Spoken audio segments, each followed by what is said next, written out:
তো আমাদের যত শুভাকাঙ্ক্ষী আছে, আমাদের সাবেক জনশক্তিরা আছে, বর্তমান জনশক্তিরা আছে, তারা সার্বিকভাবে আমাদেরকে সহায়তা করছে। আপনারা জানেন ইসলামী ছাত্র শিবির ১৯৭৭ সালে প্রতিষ্ঠিত হয়েছে। প্রতিষ্ঠার পর থেকে আমরা এই ধরনের সমাজ কল্যাণমূলক এবং ছাত্র কল্যাণমূলক কাজগুলো আমরা জারি রেখেছি। গত ১৬ বছর আমরা এই সমস্ত কাজগুলো করতে পারিনি, কারণ আমাদের উপর এক ধরনের ডিহিউম্যানাইজেশনের মধ্য দিয়ে আমাদেরকে যেতে হয়েছে। শিবিরকে যেখানে পাওয়া গেছে সেখানে নির্মম নির্যাতন করা হয়েছে।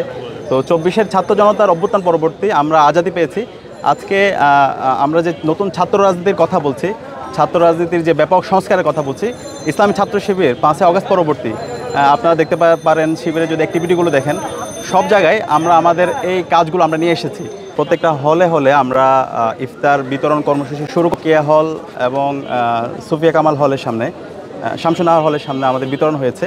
আজকে আমাদের হলপাড়া, এখানে যে 5টা হল আছে, সে হলের শিক্ষার্থীদের জন্য আমরা ইফতার বিতরণ কর্মসূচি শুরু করেছি। তো আপনারা জানেন আমরা শিক্ষার্থীদেরকে নিয়ে ইতিমধ্যে আমাদের শিপা নামক একটা প্ল্যাটফর্ম থেকে প্রত্যেকটা হলে হলে ছাত্রছাত্রীদের জন্য আমরা চিকিৎসার ব্যবস্থা করেছি। এরপর হচ্ছে আমরা সাধারণ শিক্ষার্থীদের মুখোমুখি হয়েছি, তাদের যত কোয়েশ্চেন আছে, আমাদের ব্যাপারে তাদের যত পর্যালোচনা আছে, সেগুলো আমরা ডিল করতে চাই। যে অভ্যুত্থান হয়েছে, সেই অভ্যুত্থান নিয়ে সবার অনেকগুলো স্টোরি আছে, প্রত্যেকে মাঠে ছিল, পলিসি মেকিংয়ে ছিল। তো সেটা নিয়ে আমরা কম্পিটিশন আয়োজন করেছি, গতকালকে এটার ফলাফল ঘোষণা করা হয়েছে। এরপর হচ্ছে আমরা চিত্র প্রদর্শনী করেছি, যেটা জাদুঘরে অনুষ্ঠিত হয়েছে। এইভাবে ছাত্র কল্যাণমূলক এবং সমাজ কল্যাণমূলক আমাদের কাজগুলো জারি আছে। তারই অংশ হিসাবে আজকে ইনসাফ নামক একটি প্ল্যাটফর্ম থেকে আমরা ইসলাম ছাত্র শিবিরের অনেকগুলো বিভাগ আছে, আমরা কাজগুলোকে সবসময় ডিসেন্ট্রালাইজ করে থাকি। তো আমাদের এই ইনসাফের উদ্যোগে আমরা শিক্ষার্থীদের মাঝে ইফতার বিতরণ, আমাদের ছোট্ট উপহার কর্মসূচি আমরা জারি রেখেছি।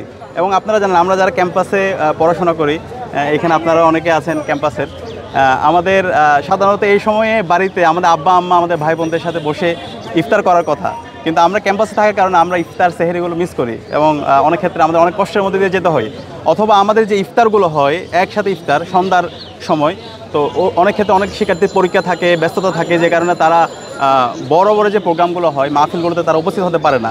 তো সে কারণে আমরা ইফতারের 1 থেকে 2 ঘন্টা আগেই শিক্ষার্থীদের ধারে ধারে গিয়ে আমরা ইফতার আমাদের উপহারগুলো আমরা পৌঁছে দেওয়ার চেষ্টা করছি।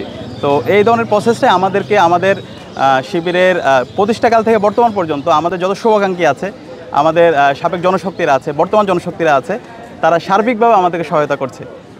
এটা কতদিন যাবত চলবে? আমাদের 15ই রমজান পর্যন্ত আমাদের শিডিউল করা হয়েছে। এরপরে যদি শিক্ষার্থীরা যদি ক্যাম্পাসে থাকে তাহলে আমরা এটা জারি রাখবো ইনশাআল্লাহ।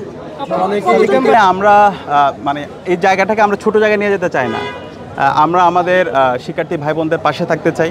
ইসলাম ছাত্র শিবিরের প্রতিষ্ঠা লগ্ন থেকে শিক্ষার্থীদের পাশে ছিল।